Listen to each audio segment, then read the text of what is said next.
This is Broadcast Obituaries, Gone Too Soon. We exhume a short-lived TV series, episode by episode, give it a proper eulogy, and answer the burning question, was it canceled too soon or not soon enough? Analysis, nostalgia, and our final verdict on TV's fallen heroes. Hi, I'm Rob. And I'm Aaron, and welcome to Broadcast Obituaries, Episode 19, Episodes of Future Past. Yes, applause, can you hear it? We're happy, we're proud. Woo! It's a whole season. Yeah, it's a whole season. This will be the last episode of Season 1. In this episode, we're going to talk about 2 episodes of Earth 2. These are 2 episodes that aired after the season finale. Maybe that's a reason why the show was canceled. We'll discuss. Yeah. So today, those 2 episodes will be Natural Born Grindlers and Flower Child. And I think Rob and I will have a little bit to say, but not too much. So we'll see how that goes. We're going to change up our format a bit here. We're really just going to give a summary, as much summary as needed, but we're definitely not going through these episodes like we have in the past. We're going to summarize it and move on. But because we have 2 different weeks that we're discussing here, I want to do 2 different back in time segments. So if you're willing to journey with me in my time machine, let's go back in time to May 28th, 1995 for our first back in time segment. Back in time. Back in time. Back in time. Okay. So You coming with me? I'm coming with you, but quick question. Okay. Is there murder or death or anything depressing in your back in times for today? Let me look. Because we have started a trend in the last few. Really Assassinations, kind of turned into murder. Yeah. I mean, I'm here for it. There was a bombing, right? Yeah. I'm here for it. I just need to mentally prepare myself. Not this time. There is a sporting controversy that we are here to talk about, but otherwise, nothing depressing. Okay. Aaron, do you have any ideas of a sporting event that might have happened on Sunday, May 28th, 1995? We said Sunday, so I'm assuming it's a sports game of some kind. Football, perhaps? Not in May. Come on, bro. Oh, I guess you're right. See, I'm not a sports guy. May 28th. I don't know. I'm guarantee you watch this. May 28th, 1995. Sunday. It's a Sunday at the end of May. It was the 79th running of the Indianapolis 500. Oh, I'm sure I watched it. I watched 500, but in 1995, I was probably playing on my Game Boy or something while it was on. I wasn't paying that much attention to it. Yeah, no, I agree. Yeah. That's probably what I would have done too. I'm with you, except I wouldn't have been watching in the first place.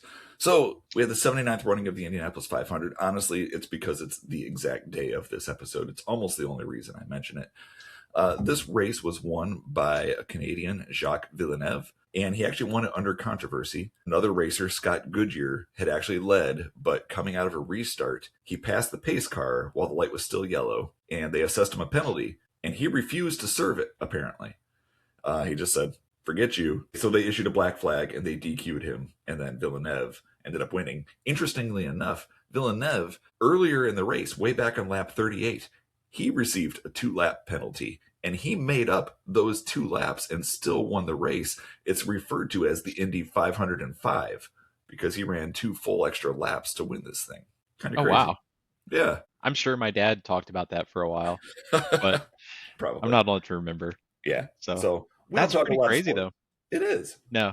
Yeah, and we do. Since as I've gotten older, the 500 is a ritual, right? From being from Indiana, it was even as a kid, we got together and we listened on the radio because they didn't televise it unless the race sold out, and that freaking track never sells out. There's so many thousands and thousands of seats. It's ridiculous. No, a sellout is next to impossible. Rare. I mean, is it like 300,000? Does it sit 300,000? It's like 300,000. Yeah, it's crazy. It's just ridiculous. I will say we recently went to. They had just opened the 500 museum there at the Speedway, and if anybody's making your pilgrimage to Indiana, I mean, please come. But I don't know why you would. Go to the Speedway. The museum is really, really cool. They've got a ton of old Indy cars on display. They got a nice interactive area, which is fun, where you can test your reflexes to see if you're as quick as some of these drivers are. We're not. No, these guys are insane. They're professional athletes. It's really fun. It's a really nice exhibit. If anybody's in the area, I'd highly recommend it. Yeah. Pretty cool. Go check it out. All right, since we got the sports thing out of the way, let's talk about some of the stuff we're familiar with. We're going to look at the music charts. So honestly, there is not a lot of change at the top of the charts here. So what I did, I got a list that actually went down through 30. I'm just going to kind of pick out some of the top songs. Basically, what I'm going to read you is the songs that I know off of this list. And, the ones that were within my realm, which I'm sure is going to hold pretty true to you as well. And I actually don't even know all these songs, but I'm familiar with them to some degree. So number one, it is still Montel Jordan. This is how we do it. See what I mean? It just has not changed. He is still that doing was it. hot. Yeah. I remember that song. It was around forever. It really forever. Was. Yeah. Number 2 is still Have You Ever Really Loved a Woman by Bryan Adams. Hasn't changed. Number 3 is a Boyz II Men song, Water Runs Dry. I'm familiar with Boyz II Men. I don't know that song. Yeah, I know that song. Number 6, pretty cool song, Total Eclipse of the Heart by Nikki French. I actually never knew who sang it, but that's a cool song. I like that song. That was 95? Yeah. Yep. I know it seems older, doesn't it? I thought thinking older? I was thinking 80s. Yeah. I was thinking it came out in the 80s. Yeah.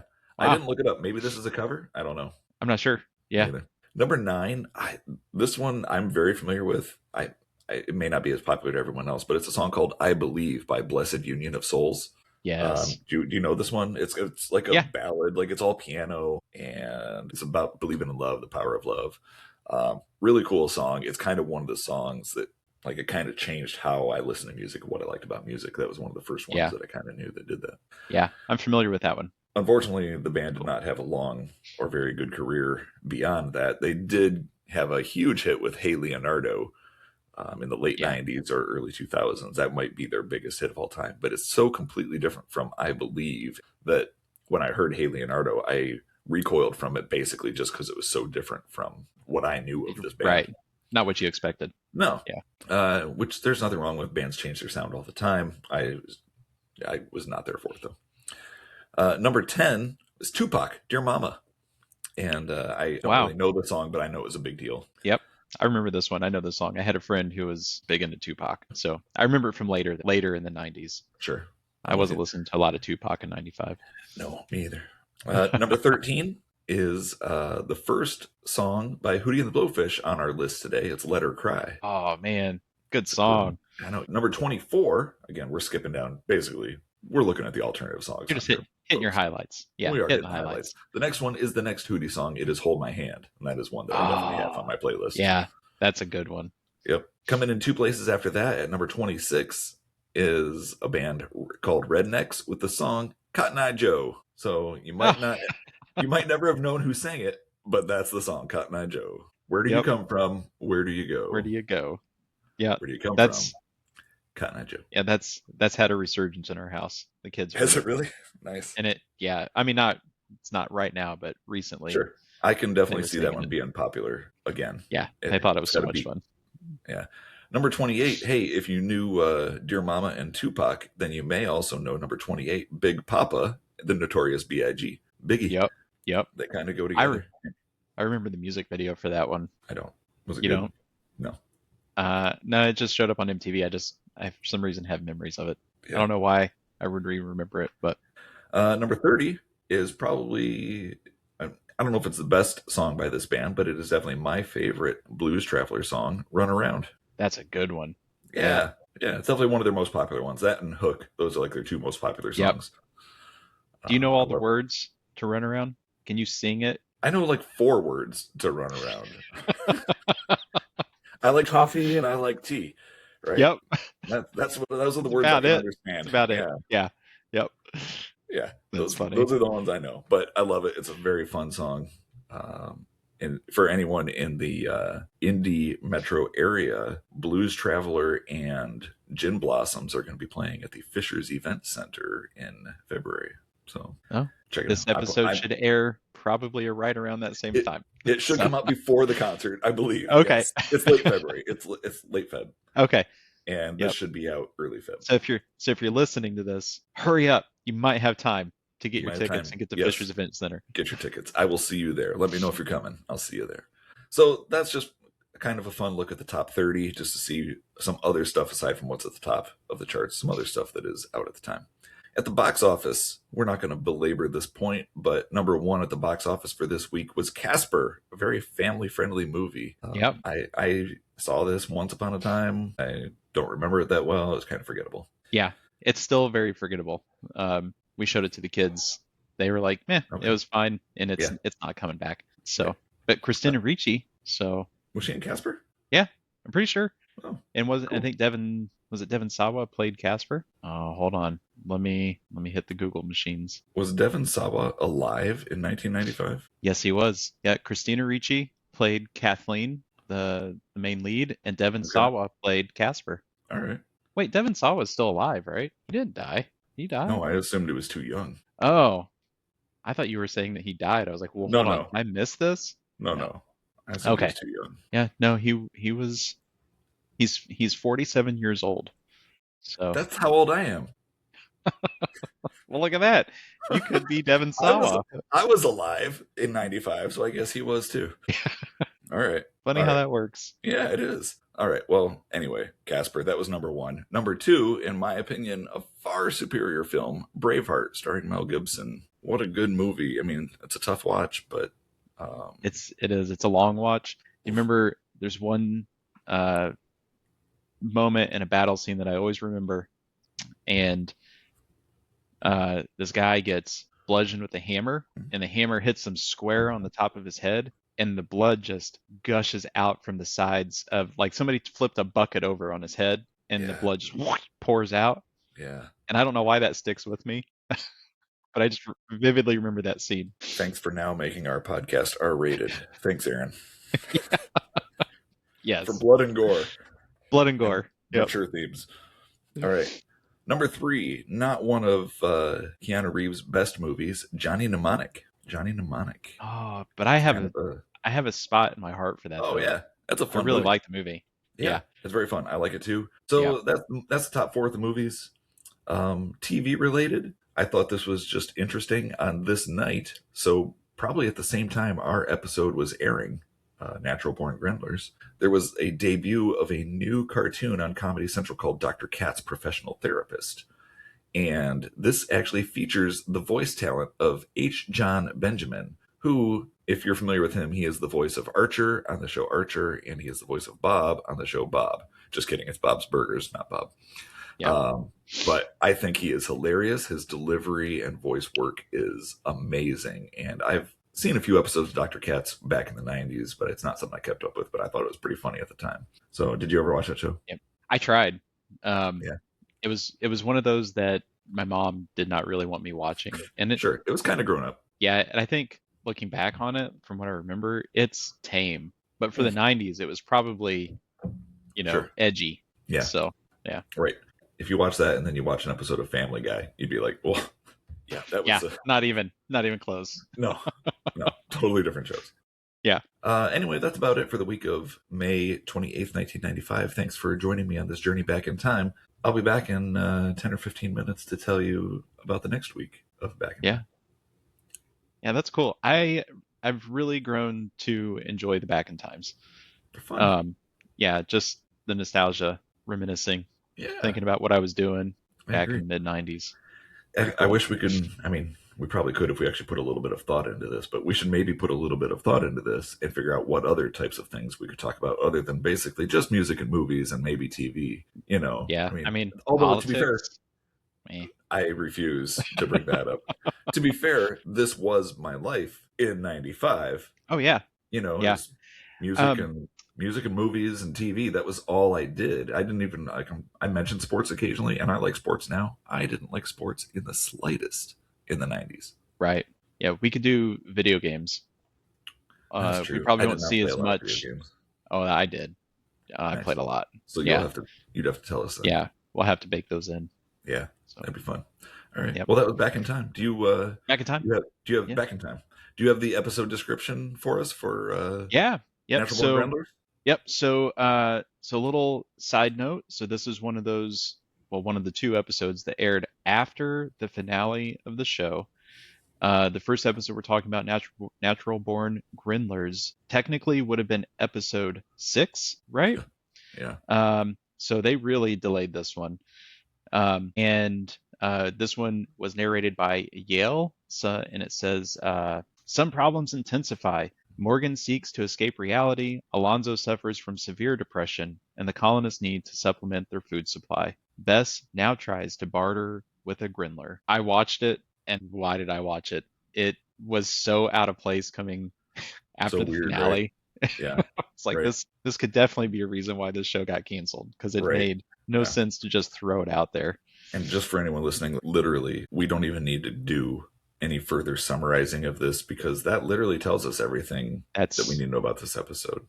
But yeah, so, like, it was weird because this goes back to the beginning when Alonzo, for one, like, he's not with Julia.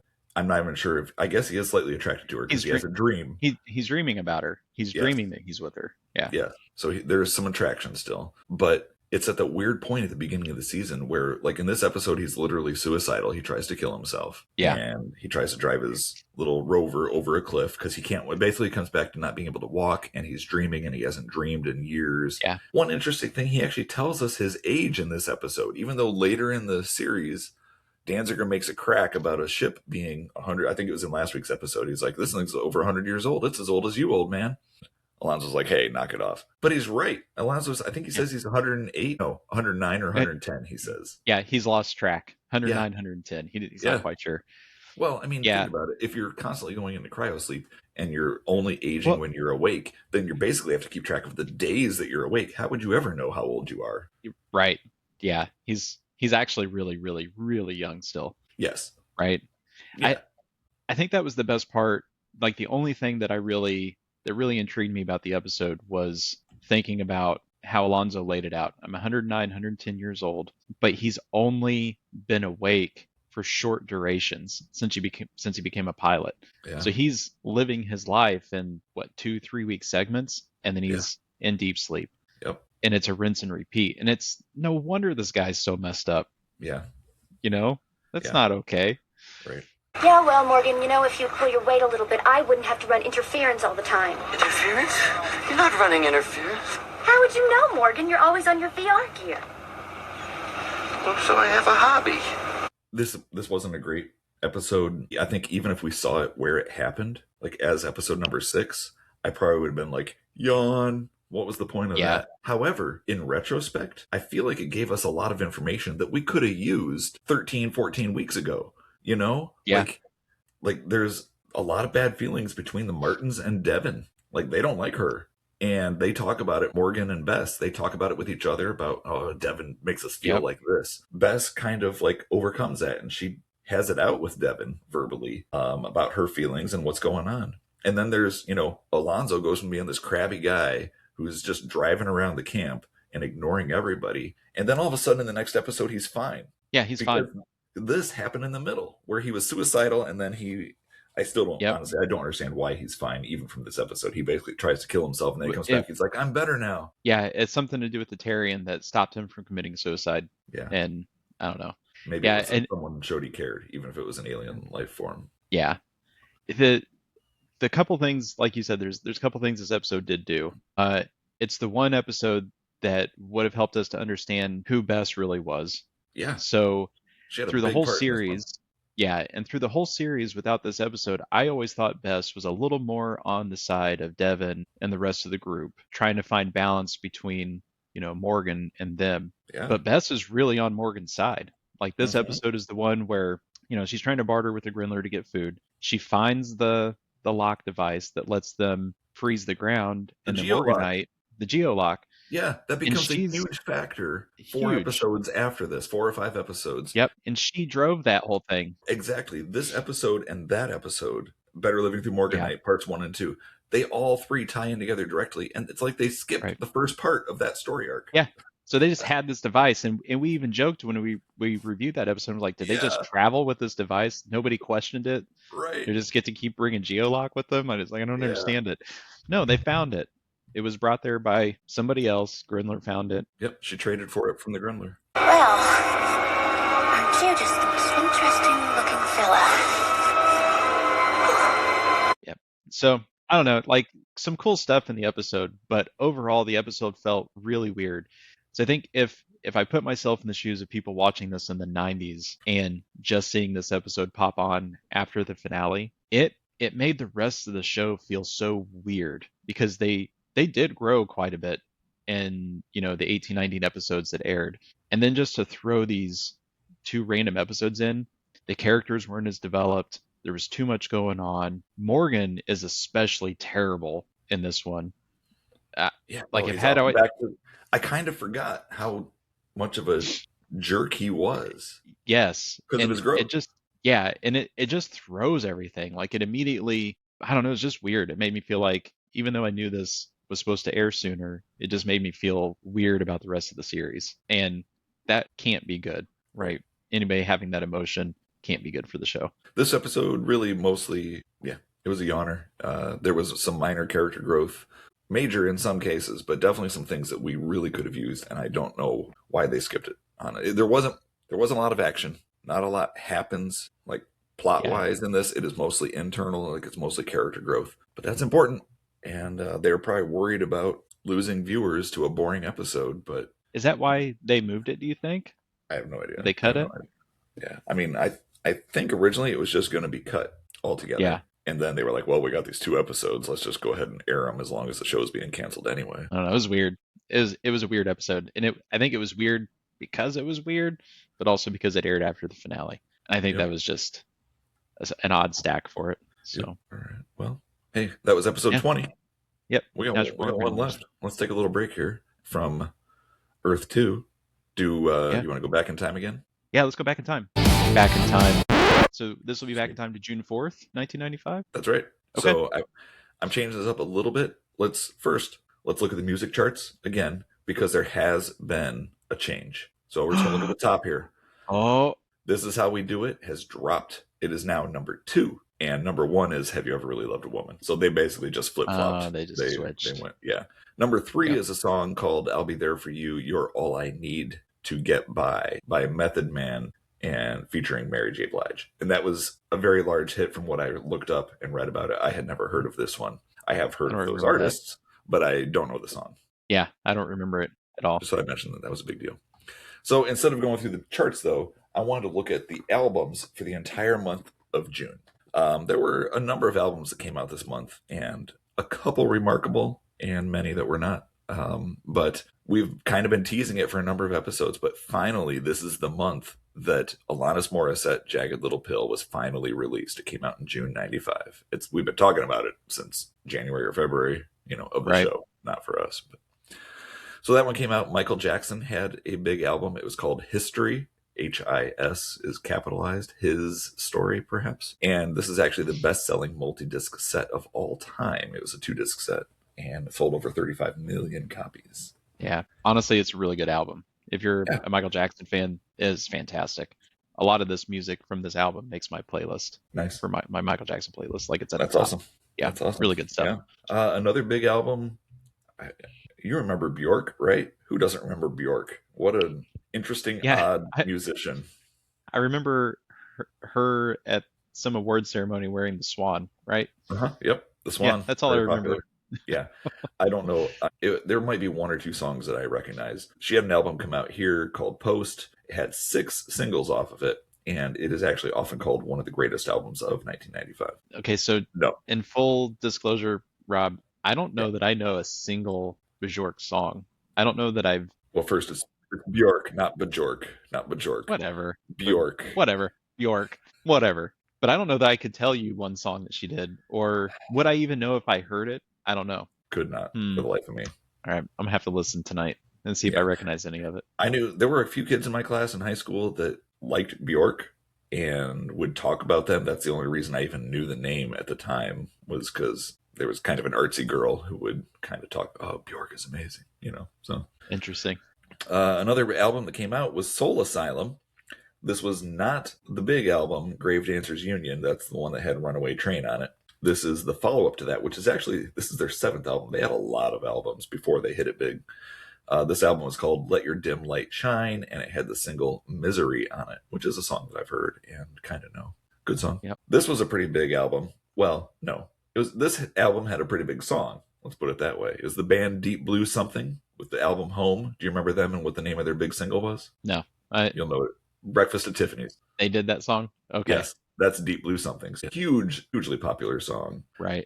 That one definitely still makes it into my playlist, but pretty much their only hit. Yeah, it's always odd to me that I can be so familiar with a song, but sometimes never the band or the group that's singing it. Yeah, So, but I do know that song. I'm super Yep. familiar with that song. absolutely. Me too. I heard it within the last week, probably. There were a couple of punk albums that came out about this time, which is nice, honestly, because they're kind of taking over from ska, I feel like. And Fugazi and Pennywise, those are each a couple big punk bands back in the early 90s. They've each had an album come out this month.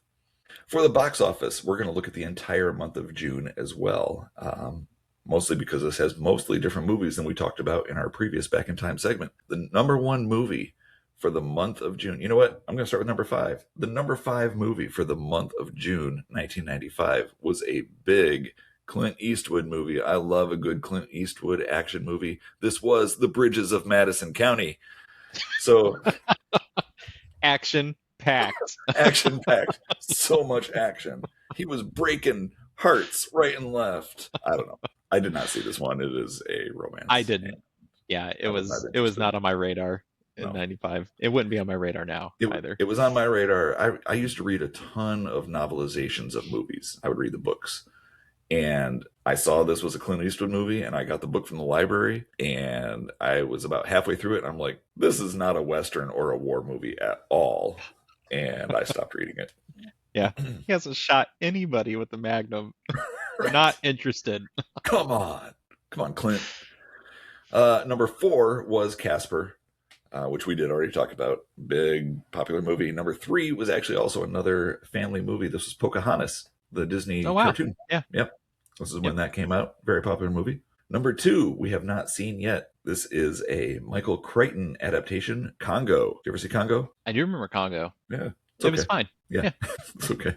It's fine. Yeah. Number 1, and I love me some superhero movies, Batman Forever.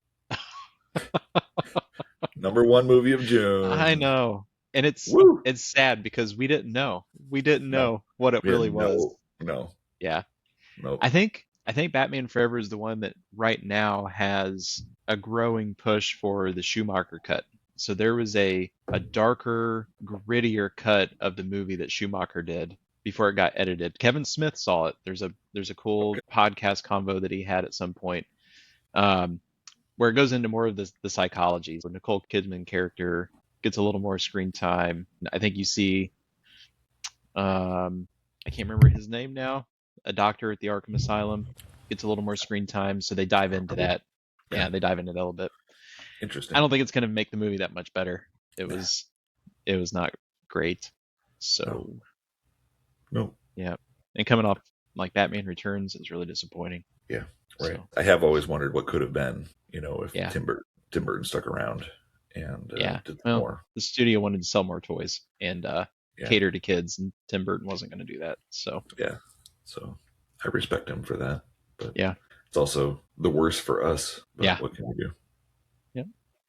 So anyway, that's the end of our second Back in Time segment. We're sending you back to the future! And sadly, that is the last Back in Time segment of our season 1. Wah. you're right. It is That's it. Yeah. This is our last episode, man. These are all the lasts for this Yeah. season. for this season. Fear not, we will return. We will return, just like Machete. Sorry. Just like Machete. Wow, I gave the R rating. Sorry, Captain Sure. America. Just like Captain America. You know what we haven't done? Yeah. And we should probably make sure we squeeze one in to our last episode is a movie in a minute. Have you watched anything recently? Man, so I just did. I was just wrapping up all my Christmas movie watching, and I did watch one last Christmas movie of the year. It's only a Christmas movie in that it takes place 11 days before Christmas. No, you know what? Actually, there's a character dressed up as Santa Claus in the movie too. I know what you're But, talking about.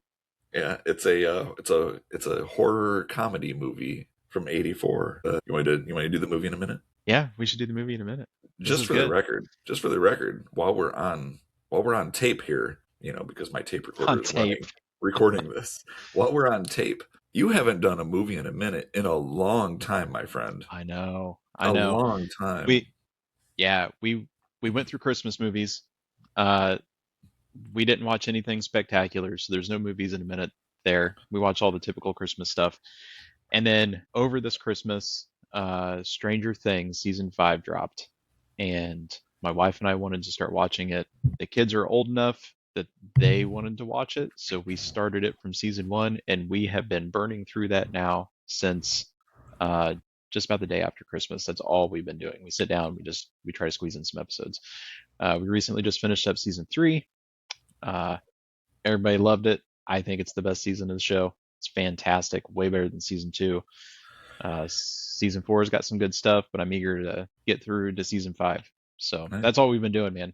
Just Have you Stranger seen Things. Have you seen up through season 4 already? Yeah, Before yeah. yourself? yeah. My wife and I, Yeah. we watched through season 4, and then we're viciously trying to avoid spoilers for season 5. Yeah, good luck. So So yeah. What I've heard, just kidding. I'm not going to tell you. no, it's like this might be the last season of this show if you ruin it. Oh, you mean our show? Our show, yeah. If you ruin that. I was like, it is the last season of Stranger Things, dude. There's only 5. Yeah. Although There's I've heard only it's 5. getting spin-offs. It is, yeah. They've got an animated show coming out, and then I've heard rumors of Hopper getting a spin-off series as well. Interesting. So, So he doesn't yeah. die then, huh? Thanks for the spoiler. Thanks, bro. I don't know. It could be a pre-show with Hopper, younger Hopper. I don't know. Hmm. I don't know what you're thinking. We dropped off of Stranger Things after season 2. Like we were like literally, I was It's a bored it's to a rough tears season. in It's a rough parts of it. season. Yeah, and we just never went back. And we don't have Netflix right now anyway. But Yeah. so really no opportunity to watch it. But when we sign up for it again, I'm kind of making a list of things that I want to watch on there. And Yeah. when we'll eventually sign up for it to kind of blow through our list. I do want Yeah. to catch up on it. I've heard good things about the other seasons. 'Cause I did sign up for Netflix again just for Stranger Things. Mhm. I have finally started watching Peaky Blinders. I've been sneaking some episodes in Yeah. here and there when I can, and fantastic so far. Nice. Really enjoying it.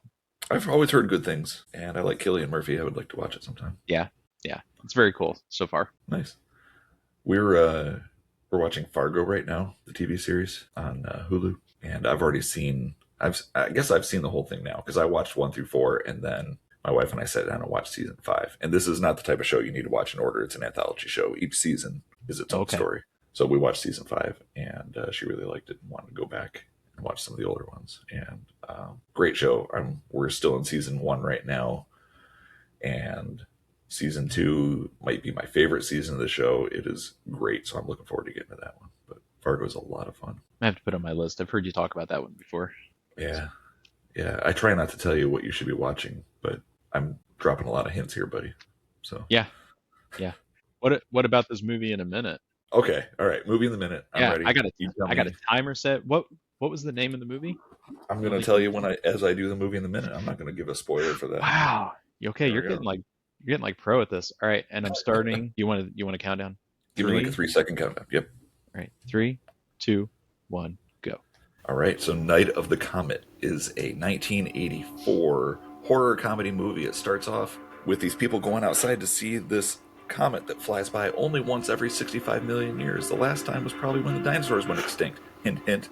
But all these people go outside to watch it, and in the morning, everybody is dead, or for some reason, zombies. We don't know why. Some people are zombies and everyone else is dead. They turn into literally dust and are gone, unless they have slept inside of a steel box. So we have a handful of survivors in this apocalypse, a zombie apocalypse, and it turns into a teen comedy. These two sisters survive.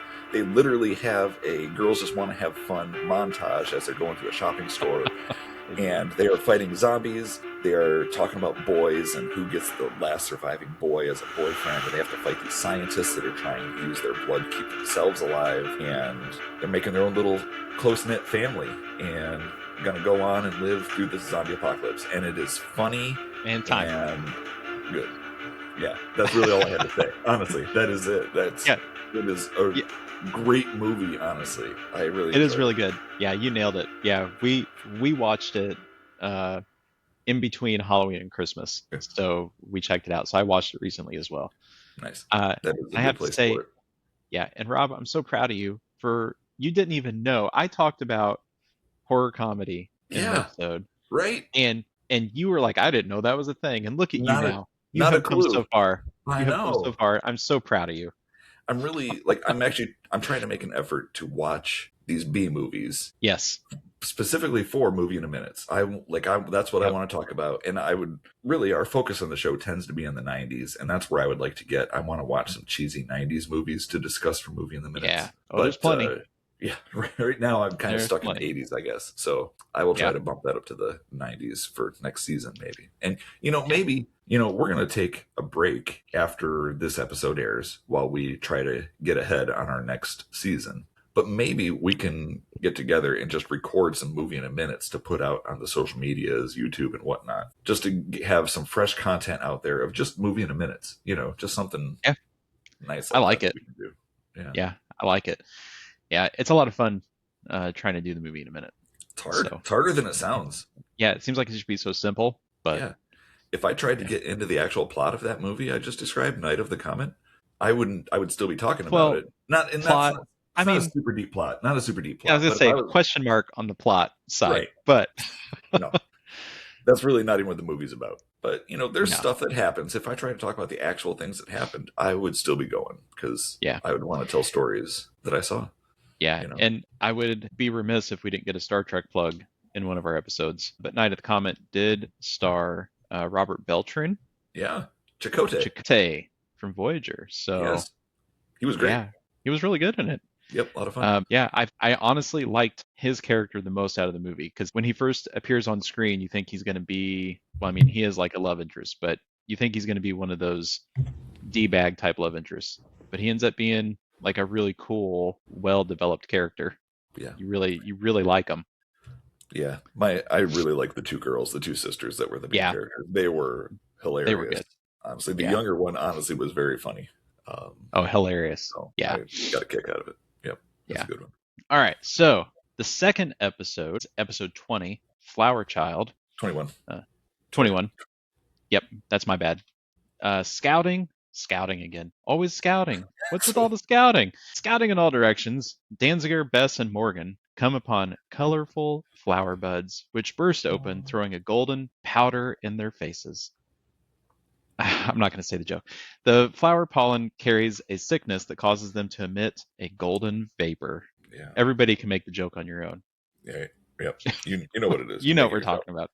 Yep. So just a little slightly more detail in here. What ends up happening is they ingest this powder. Danziger gets kind of sick. He notices the vapor coming out, and Julia uses a vacuum basically and sucks it out of him. Literally a vacuum, but the long hose just in his lung.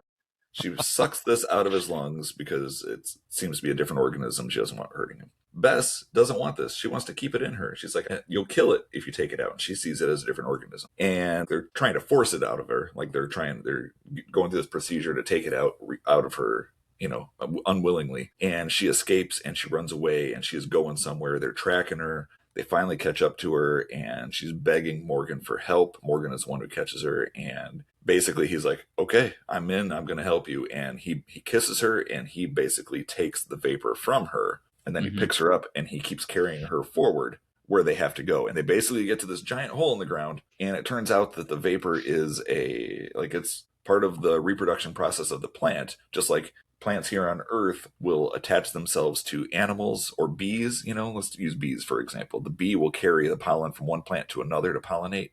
They're basically pollinating the planet here. And they go to this hole and they want to dive in. Julia and Alonzo catch up to them at the last minute. They tie ropes around their ankles and tie them to the dune buggy, and they jump into the hole.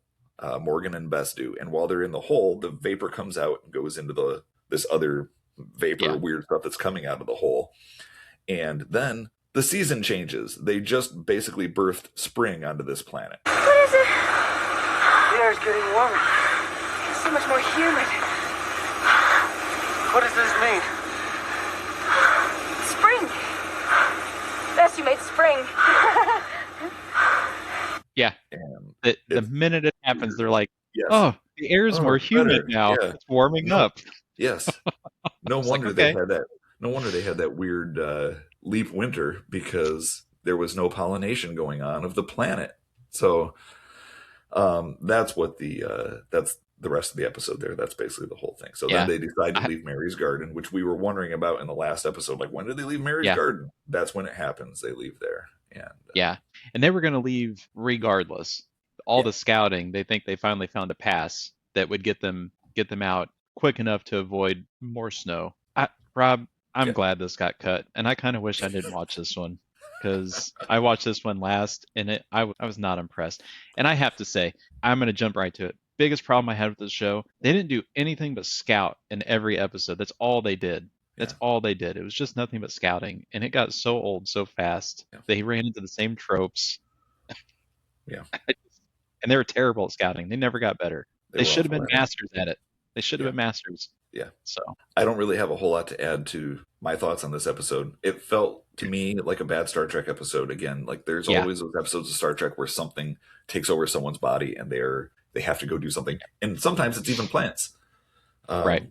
So it really just felt like that to me, and it felt like something I've seen many times before. Now, granted, this is from the mid '90s, so maybe I've seen it since this episode. Maybe this was the first time I saw it. I don't know, but it just definitely feels overused and cliched. Yeah. And again, it was kind of a yawner. So it was not the Yeah. worst episode of this show that I have seen. It was not by far, but I not a great one. don't know. I think I put it up there with the worst. I was not impressed, Okay. even a Yeah. little bit. So Wow. All right. This definitely sounds like you hated it much more than I did, or disliked it more. yeah, than I did. I'm upset that I watched it last. Like if this would have been the last episode in the series that I watched, Yeah. I would have been so upset that this was my last memory. And it Right. is my last memory of this series Right. now.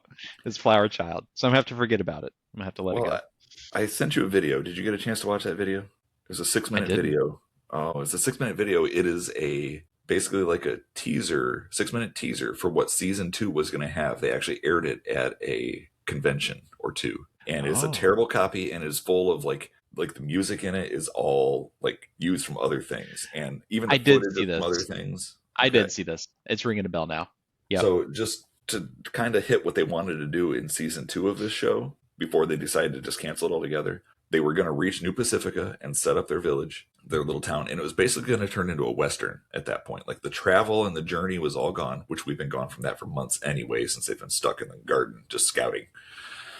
But Just scouting. they were going to set up in this town. It was going to turn into a Western. The settlers were going to come down from the cryosleep up in the sky, and there was going to be a new guy who took over as the leader of the show. You know, this show was founded on having a strong female lead in Devon Adair. They were going to do away with that. They were going to bring in some guy off the ship up there. They were going to kill off Yale and introduce a young teenage cyborg in his place. And it said, gone are the long storylines. And to me, that's the direction TV ended up going, was to storylines. Right. Basically, they were going to go to like episodes that could air in any order. It was just going to be about life in the Old West, basically, on this other planet. They were going to face warlords, but if there were no storylines, I don't know how you would even feature. I guess you would have a warlord show up and then die and never come back.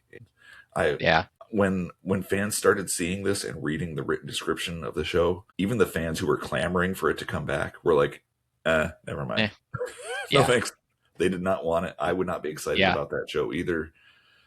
There were other changes, and if you're interested, I'm sure you can find a description online or the video and look at that little teaser reel, but it was not good. It feels like they pulled the wool over your eyes, right? Like they introduced it one way, and then season 2 would have changed it. Like they fired like the staff and they hired new staff. So it was the new people that came on board that were like, let's do this. And that's when everyone's like, well, no thanks. We like the vision of the original people. Yeah. Yeah. And that's what I mean. It's just, would have been such a weird way forward for the show. And it wouldn't have lasted. No, definitely not. I mean, it didn't last here. No. So Earth 2, we watched the whole show. What do you think? Gone too soon? Not soon enough? Right on time? See, the problem that I have answering this question is that we know too much about what it might have been. In my head, I want to say it was gone too soon. I think it was a really cool concept. Yeah. But seeing where they wanted to go with season 2, right, not soon enough.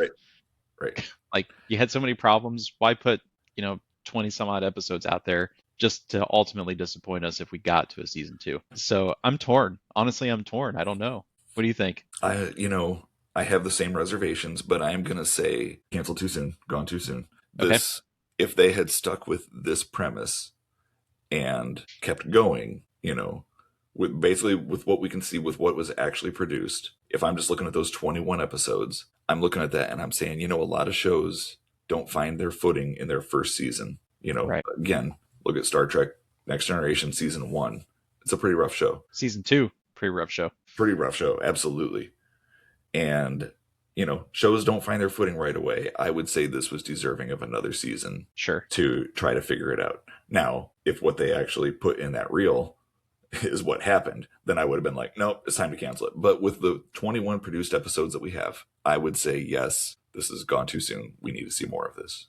I mean, there are worse shows that got multiple seasons. 100%. Yeah. If I didn't know what they were wanting to do, the show's definitely gone too soon. Based on the assumption that we were going to get more with this crew, but a more mature format for them, right? They've grown past season 1. They're growing into their characters and the story a little bit. I would have been down to watch more of it, for sure. Yep, I agree. What is this? This? It's called a hugging and touching. Do you think it's a little weird that we spent this much time in episodes and we boiled down Earth 2 into about 5 minutes of, it's gone too soon? Did you expect that we were going to have some grand, detailed, deep thoughts on this show? Honestly, I thought we might need an entire episode just for our season-long recap. I really did. I thought we would have to okay. But no, I don't feel like I have anything else to say about Earth 2. Yeah. I do have a question, just because I'm curious. Was there a specific character or actor that stands out to you, or one that you hated at the beginning that you really enjoyed by the end? Like, how did you feel about the cast? I think the cast is phenomenal. I think they were great. I think John Gegenhuber, I think I'm saying his name correctly, as Morgan was fantastic. He plays such a slime ball who has his redemption arc, which I know you are not a huge fan of his double redemption arc, but defeats the purpose of a redemption arc if you have to have 2 of them. I think it was one arc. It just had a dip in it. That's all. Right. Yeah. But I think he was fantastic in that role and with his growth. I thought he was great. Yeah. Clancy Brown became one of my favorite character actors ever. This is the first time I ever saw him. I loved him when I was a kid and I saw this show. I still love him. He is great. He has the best voice, one of the best voices anyway. Yes. I would also say Tony Todd has one of the best voices. Yes. He is phenomenal, or was. May he rest in peace. But Clancy Brown is great. He played this role great. And honestly, my feelings towards the character kind of go up and down. Like, he is kind of one-dimensional sometimes. He's very, all right, this is it, let's blast our way out of here, we gotta, but as an actor, Clancy was great. Sullivan Walker as Yale, this put him on my radar too. He is, and he didn't want to do a ton of stuff, but he is so good. He was in good. That part. The one thing I will say about Yale, Sullivan Walker, is I feel like after his arc where we find out who he was before he was in the Yale program, his screen time dropped. And that was really sad to me because we didn't get to see him enough. I agree. And he was one of the best parts of the show for me. That was one of the complaints. One of the reasons that I saw as the show being canceled was that it had too large of a cast and they couldn't give everybody enough screen time. Obviously Bess did not get much screen time through much of this show. Right. Her most screen time was in the episode they cut and aired at the very end. Natural Born Killers. But Bess was another one I really liked. I wish we had seen more of her. Antonio Sabato Jr. as Alonzo Solis. He was super cool. I could name every character in this cast, honestly. To be fair, one of my least favorites was Devon Adair, Deborah Ferrantino. Really? As the strong female lead that she was supposed to be, we would go an episode or two where she had barely any part. And that was sad. As an actress, I thought she did a great job. I was disappointed with the character in the end that she didn't have a bigger role, but I thought she did a really good job. They started downplaying. She got downplayed pretty quickly. Once the crew kind of pushed back, she just took a step back. And I didn't like that. I wanted to see her step forward as the leader, right? Not because I paid you to be here, but because I am truly a leader. And we didn't get that. It kind of danced back and forth between Danziger and Adair, and it was kind of left open-ended. So agreed. I think she willingly gave some of her leadership to Danziger. Like, she wasn't, she didn't fight for it Right. strongly enough herself to Right. keep that leadership and take charge, she would kind of back off and let Danziger have some of that space. Yeah. I thought she should have just been like, bulldoze She just- ahead, be the leader, she just take done it. charge, just take Yep, charge. I agree. Yeah, Yeah. honestly, I think it is a fantastic cast. I didn't mention either of the kids; they were fine. You know, they're child actors; they did their parts. Yeah. Yeah. They also Yeah. disappear almost mid-season. They just Yeah. stop getting screen time. They really do. Um, Once the Yuli story, like he gets healed, and then we see some big interaction with the Terrians, and that he has this bright future, Mhm. and then he kind of fades. True has a huge arc at the beginning with Gaul, and Ugh, like Gaul. right, and she kind of fades off almost immediately after that. Like she gone. She's gone. Yep. Yeah. What about Jessica Steen? Julia. Oh yeah, I knew I was forgetting somebody. Yeah. The doc she had again, similar to the others. Her arc was in the middle of the show, Mhm. and with her spy stuff, and then otherwise she's kind of there to do sciencey stuff, and is not not a big enough character. I thought she did very well. I really liked her in this part, but the doctors on these sci-fi shows often tend to just be there to read out information and tell us Yeah. stats and numbers, and they fall prey to that. She does a lot of that in this one, but I really liked her. Again, the cast I cannot praise They're all highly great. enough. They were fantastic. Yeah. So Yeah. what about you? Did you have a favorite character or actor? I think I don't know. I don't know that I did. I think I agree that the cast was too big. It was really hard to get attached to any one of them because everything bounced around so much. Or the ones that got the most screen time were so underutilized. So like Danziger for me, I wanted him to be my favorite, but right around 3 or 4 episodes, you knew what his character was. Yeah. You know, no nonsense guy, and that's all he's going to do. He's not Right. going to have a growth arc. Nothing's going Right. to happen. And so it's like, okay, he's not the leader. Kind of want him to be, but he's not either. So I don't know. I think I liked them all. I agree that the cast was probably just too big. They probably needed to center it around 3, maybe 4 of them tops.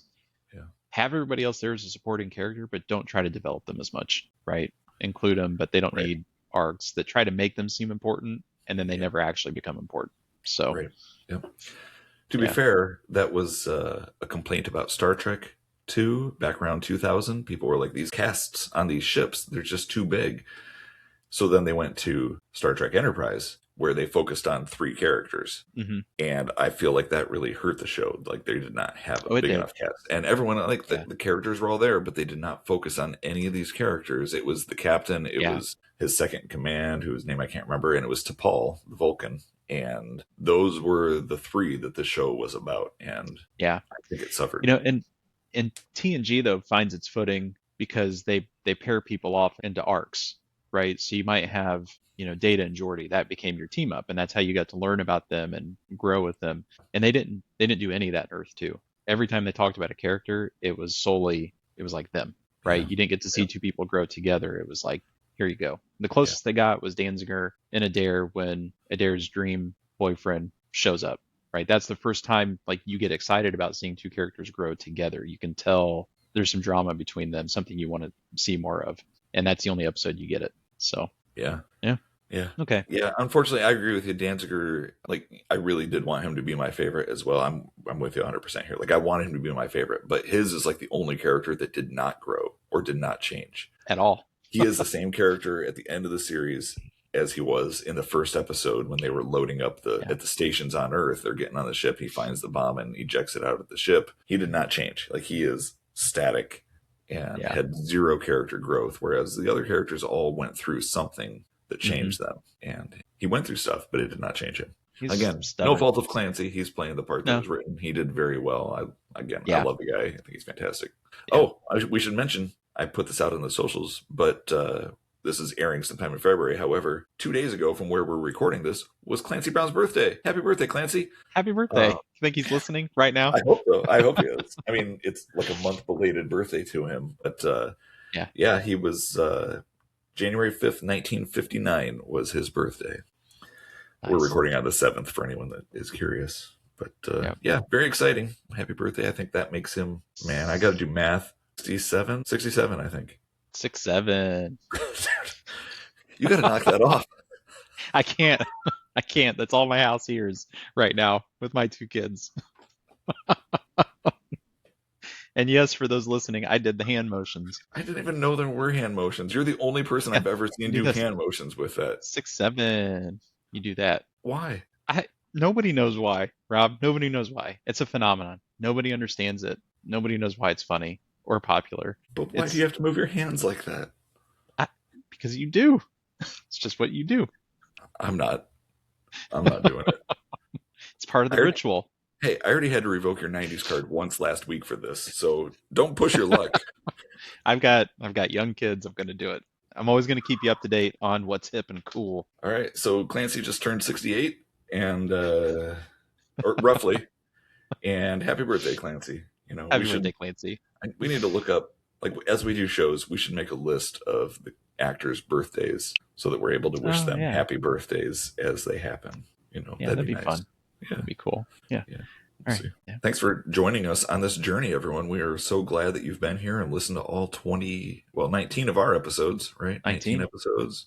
We listened through 21 Earth 2 episodes. This has been pretty cool. I've really loved doing this, Aaron. How about you? Yeah, I think it's great. I think it's fun just to go back and get that nostalgia hit, that we all need sometimes. Yeah. Watch some cool TV shows. So Yeah. a lot of fun. Do you know what we're going to be watching next? Any ideas? What are we going to do for our next season? Okay, so we curated a list as we went through this show, what we're going to watch next. And we both agreed that, we did 21 episodes, 19 podcast episodes for Earth 2. We wanted to do something a little bit shorter this time. So we were looking for a show that's canceled a little quicker, maybe still had a bit of a following behind it, some fans. So we chose a little, I'm going to say unknown show because I didn't know about it until you found the list. Me either, right? Kindred, the Embraced. Yeah. So it's a vampire show. Vampire Godfather crime story. Exactly. Yeah. I keep seeing Godfather, Vampires Meet Godfather. So yes. As set in Melrose Place, as it's produced by Aaron Spelling. Right. Yes. So it's kind of soapy. It's kind of soapy. Yeah. It is. I've read that it's loosely based off of the tabletop role-playing game, Vampires Masquerade. Being a board gamer, I am very familiar with this game. I have not played it, but I have seen people play it. I've watched some people play it. The game looks really cool for a role-playing game. It seems really interesting to me. We'll see how it translates to TV. Do you have any anticipation for what we're going to get in the show, Rob? So this show ran for 7 episodes, and there are 8 available to watch. Honestly, and just with the soapy aspect and that it was canceled that soon, I feel like this is probably not going to be very good. Just guessing. I hope it is very good, but honestly, I can't wait either way.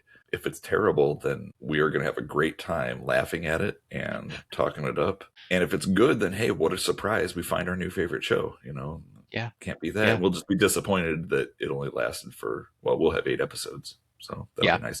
And just in all transparency, there are also scripts for 2 more episodes that were written but never filmed. I've been trying to see if I can actually find those online anywhere. I'm having 0 luck so far, but if we can find them, we might have to stage a reading of it or something so that we can judge how it's going to be. Yeah, I think that'd be fun. I like it. Can we do voices? Well, I think that's a requirement. We would have to do voices. Okay. That'd be a blast. But just the 2 of us. Yes, absolutely. We do all of them. Men, women, children, all monsters. We do all them all. Man, that'd be fun. So hopefully I can find them, but I'm not hopeful at this point. But I'll let you know. It's hard. The 90s were always hit and miss with this stuff and what was digitized and not. Who was in Kindred the Embraced? I'm sure. Patrick Bachaw. We talked about him this season. He was the dream boyfriend. You're right. He's a regular character. He's in all 7 episodes. Wow. Okay. I know. Let me see. I have this tab on my computer that has been open for the last, 19 weeks, however long we've been recording these. And it is just open to the Earth 2 Wikipedia page. Yeah. So C. Thomas Howell. Very cool. I don't really know him. I recognize the name, but I do not really know who he is. Brian Thompson. You will recognize him when you see him. for sure. Who's Ryan Thompson? Is that a person? Brian. Yeah, Brian Thompson. Yep. Let's see. He was in a lot of 80s, 90s movies as stereotypical bad guy. He just has that look. Yeah, he does. I see it. He was also in the X-Files, it looks like, as a stereotypical bad guy. Nice. Okay. Anyone else? I recognize a lot of these people, but I don't know from what. So me either. Well, we'll have to do some research before we start recording. Yeah. Hopefully, we start recording next week. We haven't discussed that yet, but hopefully we'll get on it. Yeah. Nice. Okay. Oh wow. Okay. So I'm looking through this.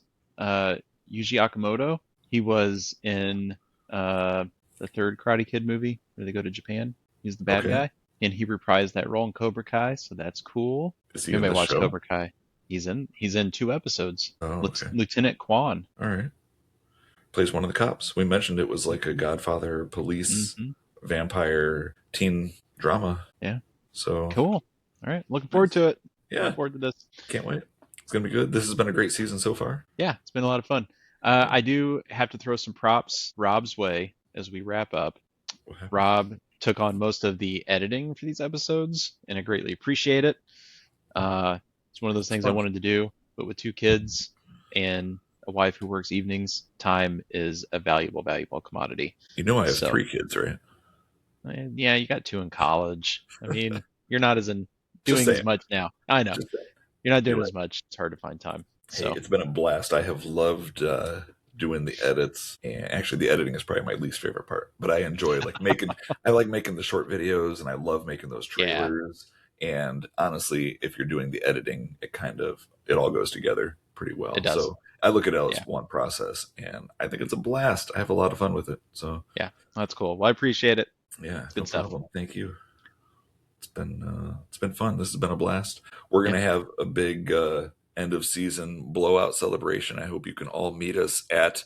Oh, sorry, we cut out there for a second. And anyway, I hope you can meet us there. It's booked. We got space for 100 people, and it's gonna be fun. And it's free. You're all paid for. It's all free. We'll see you there in just a couple days.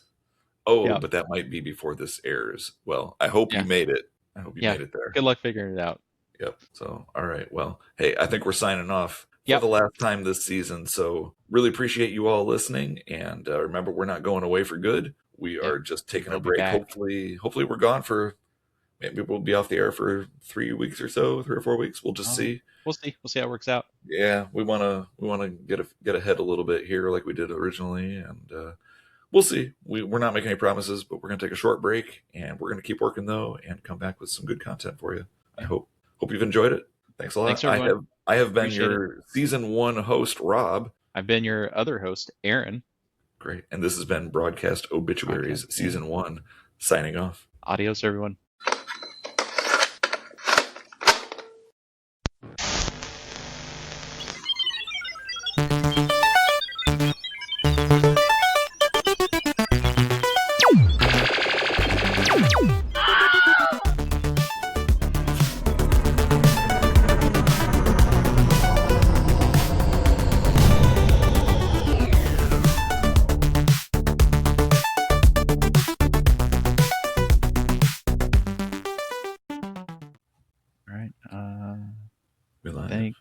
Hang on 1 second. Check 1. There we go. Okay. Yep. All right. We're good. It lagged on the side. Okay. Just for all the listeners, Rob just belched like you wouldn't believe. I don't think he muted it though either, so he consumed that because his face turned red for a minute. So I think he just brought that right back in. I wish I could, honestly, but I think it's kind of stuck. It's kind of bothering me. Oh no. All right. It's heartburn. And the last one, actually, very few people probably know this, but there's a band called Catherine Wheel, and they were kind of shoegazy, and I'm a big shoegaze fan, and they had an album here come out called Happy Days, which was actually not shoegaze. They kind of strayed from their typical formula, and I'm not a big fan of this album. However, I do like the band, Catherine Wheel, and they're a lot of fun, pretty interesting. I was listening to them yesterday. What is shoegaze? Oh, wow. So shoegaze is, the reason it's called shoegaze is because when you're playing a guitar, the shoegaze musicians are using a lot of pedals. So it looks like they're looking down at their feet or gazing at their shoes. And they're, clicking on different pedals for different songs. Although honestly, a lot of them are just typically using like a fuzz pedal and maybe a delay and a reverb, and that's like the bulk of what they are using. So a good simple way of defining it, instead of all the rambling that I'm doing, is the wall of sound. So it's just like Right. there is a lot of sound, a lot of noise. I don't know if you know My Bloody Valentine. They're like Yep. early pioneers of the shoegaze sound, and a lot of them, like actually Catherine Wheel sounds a lot like My Bloody Valentine, and a lot of the bands tend to sound like them, honestly. We mentioned a couple weeks ago the band Hum. They are a little shoegazy, and that's kind of the stuff of theirs that I like. Other stuff of theirs just kind of gets heavy, and which is fine, but I like the shoegaze kind of mysteriousness to it. I don't know. It's kind of how I describe it. But Another wrinkle in my brain. I didn't know that was a thing. Yep. Very cool. Hope it doesn't hurt, that wrinkle. It's mostly flat. I'm just happy to get a wrinkle in there. So. Hasta la